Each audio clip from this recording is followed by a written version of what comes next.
Membuat resolusi itu kan gampang, tetapi yang paling sulit itu adalah melakukannya dan merealisasikannya. Maka, jika kamu ingin resolusi kamu terrealisasikan, kamu harus tahu mana hal yang paling penting. Selamat datang di Siniar Bahagia ala Stoik, menciptakan pendapat untuk bahagia. Bersama saya, Jason Herlambang. Siniar ini saya buat untuk menemani kamu yang sedang berlatih mempraktekkan ajaran Stoikisme. Saya akan membagikan pengalaman bagaimana menerapkan ajaran Stoikisme di dalam kehidupan sehari-hari. Dan ini adalah episode hari ini. Selamat mendengarkan. Di episode ini saya ingin menjelaskan kepada kamu atau mengobrol dengan kamu masih tentang resolusi, karena kita masih berada di bulan Januari, tanggal pertengahan, dan kita masih berpikir dan masih menggebu-gebu dengan resolusi yang kita buat di tahun atau di akhir tahun kemarin gitu ya. Saya pun memiliki resolusi di tahun ini yang saya sudah jelaskan di episode sebelum-sebelumnya gitu ya. Dan tentu saja ketika kita memiliki mimpi, ketika kita memiliki resolusi, kita ingin mimpi itu dan resolusi tersebut itu terrealisasikan dan tercapai. Maka ketika kita ingin mencapai resolusi tersebut, yang harus kita lakukan adalah mengetahui mana hal yang penting untuk dilakukan. Hal yang penting untuk dilakukan adalah melakukan resolusi tersebut. Kebanyakan resolusi kita adalah hal-hal yang sebenarnya basic, tetapi tidak pernah tercapai, tidak pernah terrealisasikan. Dan kebanyakan dari resolusi yang kita miliki adalah resolusi yang sama dari tahun sebelumnya. Seperti tahun ini saya ingin hidup sehat. Hidup sehat adalah resolusi yang sebenarnya kita buat dari resolusi tahun kemarin yang tidak pernah tercapai. Maka hal yang paling penting untuk dilakukan adalah melakukannya. Tetapi kita merasa bahwa untuk melakukannya itu adalah hal yang sangat berat. Karena apa? Karena kita memikirkan hasilnya. Padahal kita sudah tahu cara melakukannya. Cara melakukan adalah melakukannya saja. Sebenarnya gampang. Karena melakukan dan tidak melakukan adalah berada di dalam kendali kamu. Itu adalah tujuan, itu adalah keputusan kamu gitu ya, untuk melakukan dan tidak melakukan.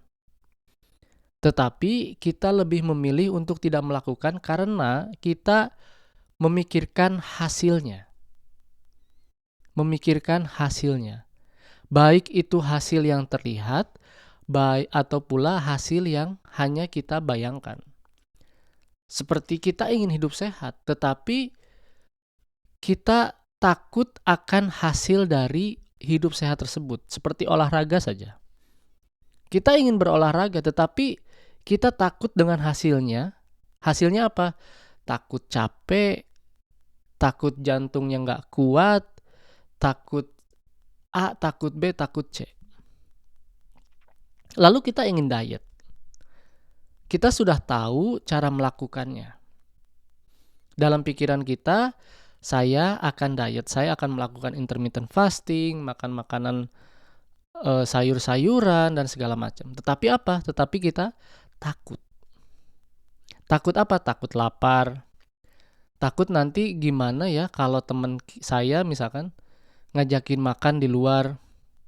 Saya takut saya nggak bisa nolak untuk tidak makan bersama teman-teman saya gitu ya.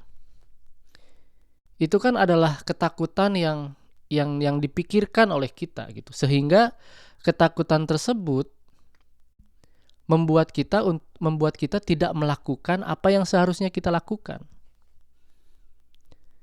Jadi untuk mencapai resolusi, jika kamu ingin resolusi kamu tercapai, ya sudah lakukan saja. Tidak perlu dipikirkan hasilnya. Baik itu hasil yang kamu sudah eh, yang sudah kamu tuliskan gitu ya, yang sudah kamu patok gitu ya, bahwa saya akan pengen turun berapa kilo, pengen pengen lari berapa kilo, pengen nge-gym berapa jam, berapa menit per hari gitu. Tetapi ketakutan itu juga hasilnya itu juga kamu nggak usah dipikirkan gitu ya. Hasil-hasil kecilnya itu karena kamu kayak takut segala macam gitu, nggak usah dipikirkan. Lakukan saja. Lakukan saja, dan itu pun yang saya lakukan sekarang. Saya berpodcast ketika saya mikir takut nggak ada yang dengerin, takut ngomong saya masih gelagapan dan segala macam. Saya tidak akan pernah membuat podcast ini. Tetapi stoicisme mengajarkan saya untuk just do it. Lakukan saja gitu ya. Apapun hasilnya itu adalah hal yang berada di luar kendali. Kamu tidak bisa mengendalikan apapun gitu ya. Yang kamu bisa kendalikan adalah cara bersikap kamu, pilihan kamu untuk melakukan sesuatu. Just do it, lakuin aja gitu. Karena apa yang kita lakukan itu adalah pilihan kita. Ketika saya mikir podcast saya nggak ada yang dengerin nih, saya masih ngomongnya masih jelek nih, dan segala sesuatunya, ya saya tidak akan pernah membuat podcast ini. Dan saya tidak akan pernah membuat podcast ini secara rutin dan secara disiplin. Saya membuat podcast ini selama 1 tahun tanpa memikirkan hasil dari podcast ini sendiri gitu ya. Berapa banyak pendengarnya, yang saya ingin lakukan adalah memproduksinya, itu saja. Dan dari melakukan itu saya belajar banyak gitu ya. Belajar banyak bagaimana saya harus berbicara dengan lantang dan dengan itu kan masih berlibat kan, dengan artikulasi yang baik gitu ya. Bagaimana saya menyampaikan materi-materi stoikisme dengan baik dan tidak keluar dari prinsip-prinsip stoikisme gitu. Dan saya belajar dari situ. Mau saya males, mau saya capek dan segala macam, saya harus memproduksi podcast ini. Dan begitupun resolusi kita gitu ya. Kita ingin sehat, ya sudah lakukan saja olahraga, makan makanan yang sehat, atau kalau kamu tidak suka, kalau kamu tidak bisa atau sulit untuk mendapatkan makanan sehat, lakukan saja makan dengan secara sederhana gitu.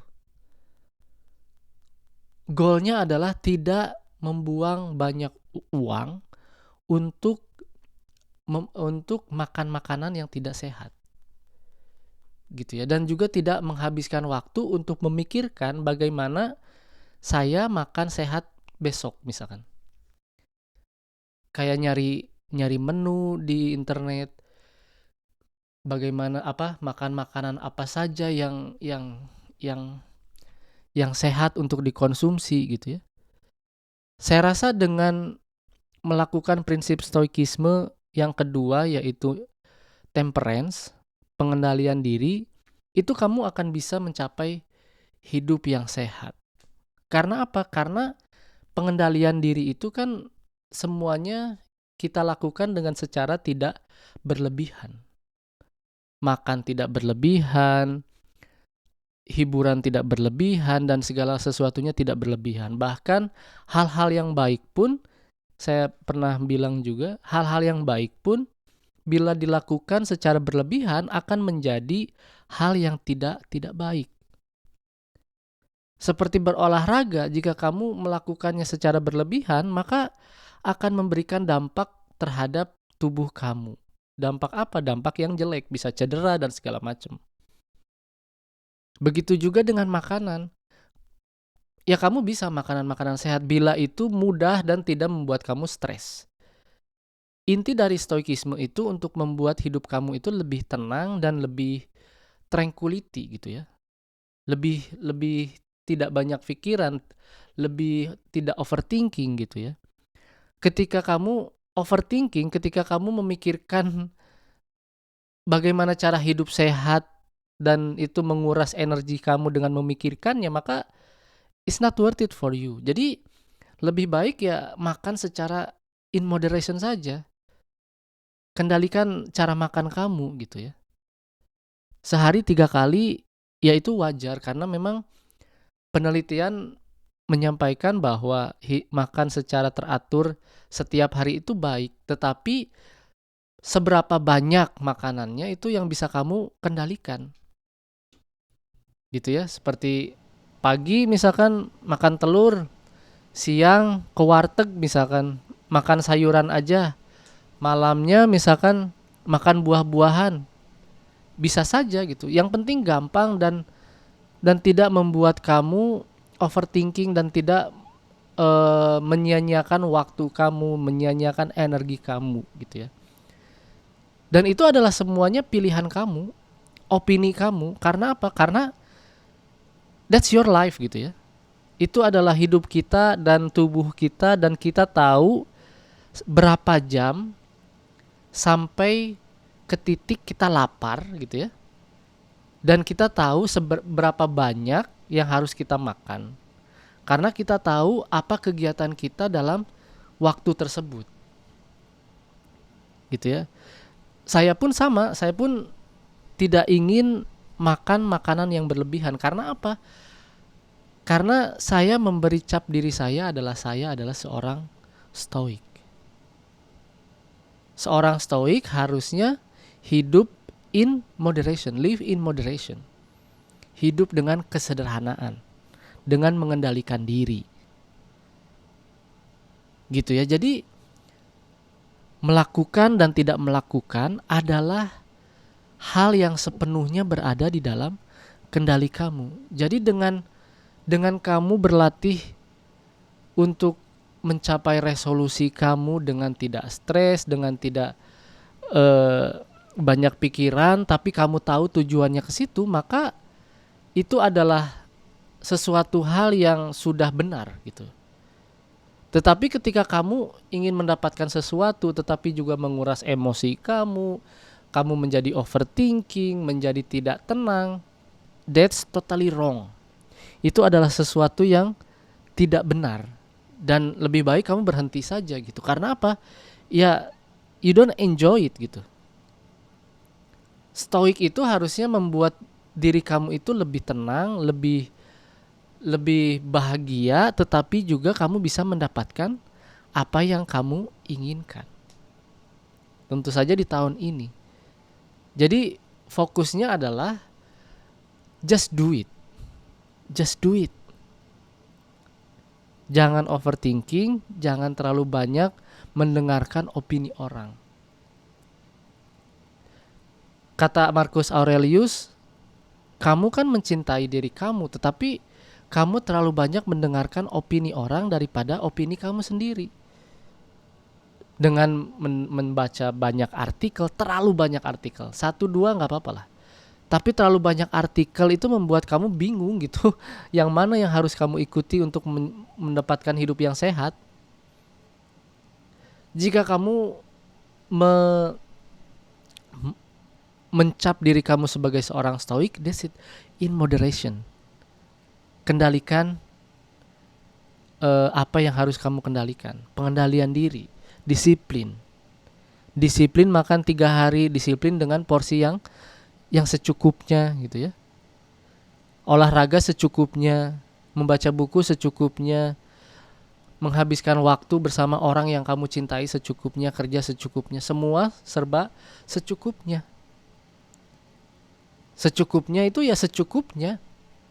Tidak membuat kamu capek, tidak membuat kamu overthinking, tetapi harus membuat kamu bahagia. Bahagia dan mendapatkan ketenangan. tenang dengan tahu bahwa saya sudah makan tadi dan makanan tadi cukup untuk sampai makan siang. Untuk melakukan apa yang harus kamu lakukan, yaitu kegiatan sehari-hari. Kayak gitu ya. Jadi untuk mencapai resolusi yang harus kamu lakukan, hal yang penting harus kamu lakukan adalah just lakukan saja. Just do it in moderation. Terima kasih. Terima kasih telah mendengarkan episode hari ini. Jangan lupa ikuti Siniar Bahagia ala Stoik di Spotify dan nyalakan loncengnya agar tidak ketinggalan setiap episode yang saya buat. Saya juga membuka keanggotaan dengan cukup membayar $3 Amerika atau sekitar Rp45.000 setiap bulan. Dan kamu bisa mendengarkan episode Memaknai Hidup Bahagia ala Stoik yang berisi cerita saya selama seminggu dari jurnal pribadi saya. Jangan lupa juga untuk ikuti dan berlangganan @Bahagia ala Stoik di semua kanal media sosial, TikTok, Instagram, dan YouTube. Sekali lagi, saya ucapkan terima kasih. Sampai jumpa di episode berikutnya.